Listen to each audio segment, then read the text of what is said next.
Hey everyone, today I'm going to show you really easily how to calculate what equipment will run on what generator and what equipment you can run on a standard circuit breaker at a house or business. I'm going to show you a super simple calculation. It's really easy and you can always reference this video later, but stick around. I'm going to show you how to do it and I'm going to show you some examples at the end, but we're going to go to a screen share of my iPad and that's where I'm going to explain it. So let's go take a look at that. Hey everyone, we're here at the iPad and I'm going to show you as quick as possible how to never have this problem again, wondering what works on an inverter and what you can run on an inverter or a circuit breaker without tripping it. So we have amps, which is what most of our equipment input is measured in, or power consumption is measured in rather.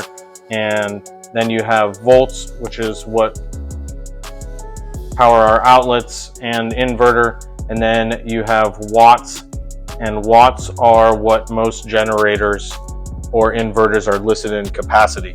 So the simple solution, it's right here, it's right in front of us.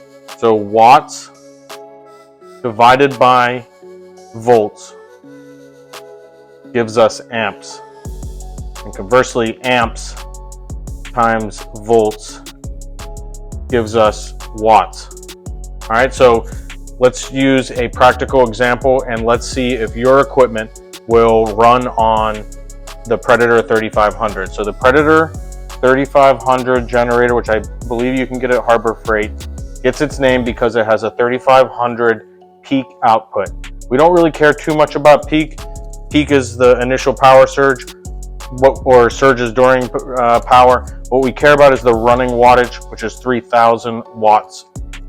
So we're going to figure out how many amps is that. It's really simple. 3000 watts divided by 120 volts gives us 25 amps.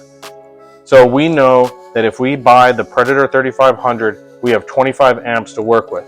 So now is the key to go take a look at your equipment, and maybe you haven't bought it yet, or maybe you have, but go see what is the power consumption.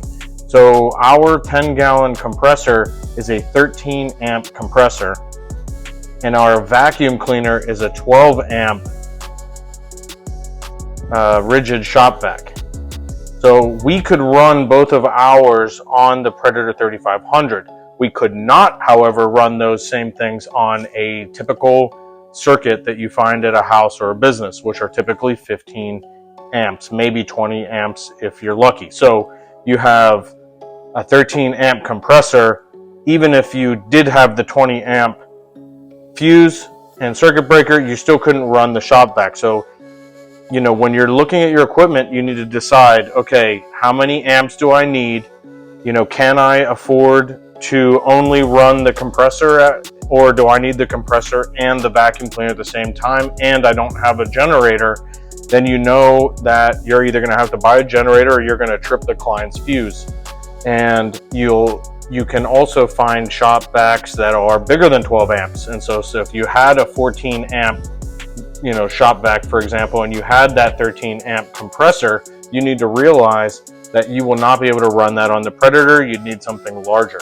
And so hopefully this helps you and gives you some examples and tells you exactly how to calculate what you can run on what without tripping the fuse or the Predator generator. So if you like this and you like my channel, please give us a subscribe, give us a like, tell us what you think in the comments. Did we explain it well or not? And we'll see you again in the future.